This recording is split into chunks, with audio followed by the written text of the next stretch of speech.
So Marjorie Taylor Greene has been really going on this, I guess you could call it a rant or just this aggression against Aipac and the overall conservative movement of Maga right now.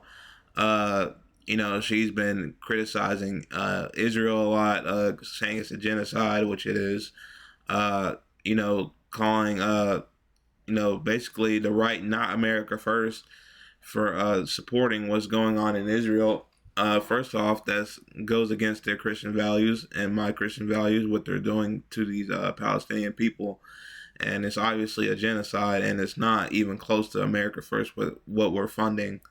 Uh, Overall, for a long time, I've been a big critic of Marjorie Taylor Greene. I can remember, that's probably my most criticized politician for a while, when she was saying things like uh, the wildfires in California was caused by Jewish space lasers. I was like, what the fuck is this woman talking about? And that Joe Biden could manipulate the hurricanes so it would hit the red states, which was retarded. In Florida, like when it hit in Tampa and South Carolina and some parts of southern Georgia last year, she was basically indicating that the government could control the weather and control the pathways of this hurricane, which is beyond retarded. But now I want to show you guys this video, which I definitely support. I can't lie to you guys. When I hear things that I support, I can't say that I don't. Like the things she's saying now are in line with what I've been saying for a long time. I don't know where it's been, but it's coming out now, and I have to give credit where credit's due. So I want to show you this first video, and then I'm going to show you a second one. So here's the first one. You're seeing a pull away, and primarily people, I would say, anywhere ranging from 40 to 50 and under, and then drastically, especially under 30, because these are the people that are getting hit the hardest, and they're saying we're never going to get to be able to buy a house. And it's not just interest rates are the reasons, it's the cost of housing and the availability. I mean, when you've got companies like Blackstone buying up all the houses and turning them into rental homes, and no one in Washington, D.C. is willing to do anything about it. Well, you have 20 and 30-year-olds who are frankly pissed off, and rightfully so. Now, that's not the entire reason, obviously, but that's been a reason that I've always said. I used to work in a little bit of real estate, and these big corporation hedge funds will buy houses. They'll outbid people by like 5-10,000. Regular people trying to buy a house, and they'll buy homes at these prices. They don't care. What really kind of what the price is. Whatever they're asking, they'll just buy it, and it's really taking houses off the market and making other houses go up by these people buying all the houses and making them rentals and just holding on to the housing. I mean, that's bullshit. You can't allow, this is like crony capitalism. Like when people tell me when I say things like this, they'll be like, "Oh, you're not a capitalist, you're a socialist," because I don't want the corporations to buy all the houses from the normal person. Like this is ridiculous. These people are turning housing markets into rental housing markets. Like it's driving up prices, and it's ridiculous. So I think we do need to crack down on that. A lot of people don't even talk about that. So I'm their mom. And Eric, when it comes to my kids, there's nobody I'll fight harder for. And I hate the term mama bear because I don't really think of myself that way. I was never one of those helicopter moms. But I am fighting in Washington, D.C. to affect the policies and the direction of the Republican Party because I want it to serve my kids' generation. And I think that's the right thing. Okay, so that was a little point there. I'm kind of just saying that the right isn't doing anything about the housing prices, and us Gen Zers are getting the short end of the stick for sure of that. But here's the main video I wanted to show. So this is her talking about how Aipac's pissed at her, and she doesn't give a fuck really about it, and it's a genocide in Gaza, and they're not fucking Americans, and we need to be America first, which is right. Okay.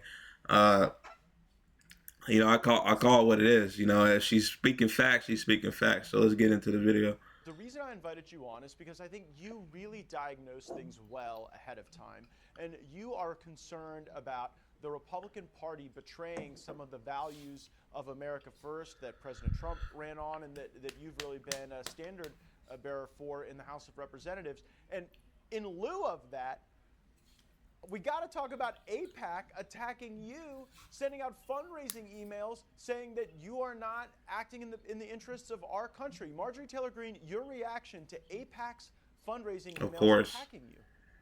Yeah, Matt, I'll go ahead and be straight and honest about this. I'm absolutely furious. And as a matter of fact, Aipac needs to register as a foreign lobbyist because they're breaking U.S. Guys, how long have we been saying Israel needs to register as a foreign lobby and go through FAR?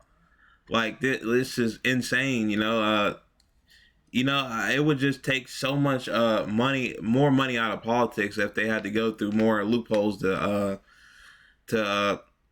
basically fund our politicians, and it'd say next to their names that they'd be a foreign lobbyist. They're being funded by a foreign lobbyist, which they all are. And even if Aipac did register as a foreign lobby, as of right now, nobody would care, and they still would take foreign lobby money, because basically the whole government does. So it's not like it wouldn't really do too much. They'd still take their money, but it'd be a step in the right direction if they had to go through FAR and other means to fund our politicians, for sure. And these are the things that I've been saying, and regular Democrats have been saying for a while now. Like, these people need to register as foreign lobbyists, and you got to give. I know there's a lot of people really on the left, part left of me, where they don't want to agree with anybody, like even Marjorie Taylor Greene, or if Nick Fuentes says something correct, they don't even want to acknowledge it. But like, how are you ignoring this? You have somebody on the right that is having basically the civil war with the Maga movement at this point, but wants to make Israel or Aipac register as a foreign lobby. You take that. If she's in Georgia, and if she runs for something where a Democrat can't win, then we need to be supporting that she wins. Even though I there's a lot of shit Marjorie Taylor Greene has said that I do not agree with, and probably if we got even a little bit deeper into policy, we'd probably start arguing. But it's better than a lot of these people on the right that are just in a cult with Donald Trump. And they'll do anything that he says, and there's a lot of that currently, where they're just basically in a cult and they're just loyalists. She still won't name drop Trump that he's done anything wrong and he's not America first, which he's not. But she won't say that yet. But it could be coming soon. We'll see. But let's finish the video. By donating to members of Congress and by taking them on a fully funded trip to Israel every single freshman member of Congress's year. They just took them over just recently and had them meet with the Prime Minister of Israel.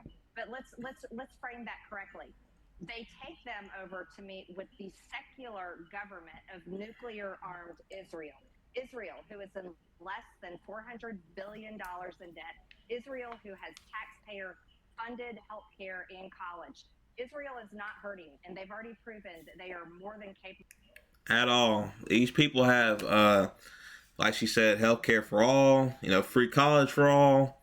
And, you'll have people on the right where they'll fucking defend these people till death. And they'll say that we can't do this, that, it's impossible. I posted a video today where it's like, oh, we can't get Medicare for all, we can't afford it, or the person at the town hall, we can't get it, we can't afford it. But you'll subsidize Israel's healthcare for all, and their college for or free college for all, which is mind boggling. Like, we're getting tricked. We're getting tricked, and she's finally figuring this all out. Things that we've seen for years. She's finally seeing that these people we're subsidizing Israel for everything that we want, and we can get these things. We can get these things done easily. Don't let anybody tell you that we can't. We can easily. Okay, it's just these politicians are bought and paid for, and if we can get AIPAC out of there, or to at least register as a foreign lobby, that's ideal. So. Of not only defending themselves, but annihilating their enemies to the point of genocide. And that's what's happening in Gaza. And Matt, the reason why AIPAC is attacking me is because I dared to tell the truth. Well, Matt, you and I are good friends. We served together in Congress, and you know that I have taken zero money from AIPAC. As a matter of fact, I am so unapologetically American. I have a sign on the door of my office that tells all lobbyists, foreign lobbyists, to stay out of my office, and that they have to follow the law. They have to follow the law and register as a foreign lobbyist and be clear about what country they represent. Because I represent America. As a matter of fact, I've been saying America first for a long time, but I'm getting to the point of saying America only. And I'll tell you why. No, I don't actually. I don't know if she hasn't taken any money from AIPAC. Or why else are they saying that to her? But I don't know as of right now. I'll probably figure it out here in a second. But as of right now, I really don't know. I kind of believe her though, because anybody that's ever taken AIPAC money would not be saying this shit. Left or right, I don't care who it is. People that say things like this are like Ilhan Omar, and she doesn't take foreign lobby money. So this is consistent with not taking any foreign lobby money. So I do believe her. Matt, it's because pretty much if you're under the age of 40, you have no hope for the future. We're $37 trillion in debt. People can't afford to buy a house. They can't afford rent. They can't afford insurance. They can't afford their bills. And we have HB1 visas stealing all these American jobs. And I'm sick and tired and fed up with it. Yeah. AIPAC, who donates, by the way, to more Democrats. She'll say that, and then she'll vote for the big beautiful bill that adds $3 trillion to the debt in the next 10 years. Like I said, some things I agree. If we get deeper into policy, we wouldn't. But I'll take that she wants to make AIPAC register as a foreign lobby. Than Republicans. As a matter of fact, they're all for Democrats, but they do donate to Republicans as well. But listen, if AIPAC wants to come after me, AIPAC donates to everybody. Me of betraying my American values, AIPAC, you know what? You can bring it on. I am totally ready for this. And this is a fight that I will fight, and I will give it my all. And I can guarantee you, you're going to lose, because America is fed up, Matt. They're fed up to here with funding foreign wars, funding foreign causes, funding foreign countries for foreign reasons that have nothing to do with Americans, while Americans work their ass off every day and pay their taxes and come home and they're living paycheck to paycheck and their credit cards are maxed out. I don't care anymore. I honestly don't care. So I'll burn this bridge to the ground, and I will let the flames light the way, and because this is a fight that needs to happen. If we were still in Congress, I would just say I associate myself with the comments of the gentlelady from Georgia, because everything you said there is factual and true, and at times unpleasant. Well, I'm glad they think it's factual and true. Most of the party do not think this is factual and true. So I just wanted to say that, because I couldn't remember. I think she was saying AIPAC or Democrats, or which is wild to say. Donald Trump is way more pro-Israel than Joe Biden. If that's what she was saying, and that's just not. So that's just not true at all. And but I will. I have to say, I support Marjorie Taylor Greene here. I mean, she's saying that they need to register as a foreign lobby. That's correct. These people are lunatics, and they're not pro America first. Uh, I wonder if she took APAC money. I don't think so, but yeah, I mean, I don't agree with a lot of things she says, but if there is a Republican candidate that I'd say right now actually has a brain, there's not a lot of them. I'd have to say Marjorie Taylor Greene at least is America first in that point. So I have to give her credit on that for sure. Her and Thomas Massey are the only ones that I even think have brains right now. Really, the rest of the party is just dumb. So yeah, there we go on that one.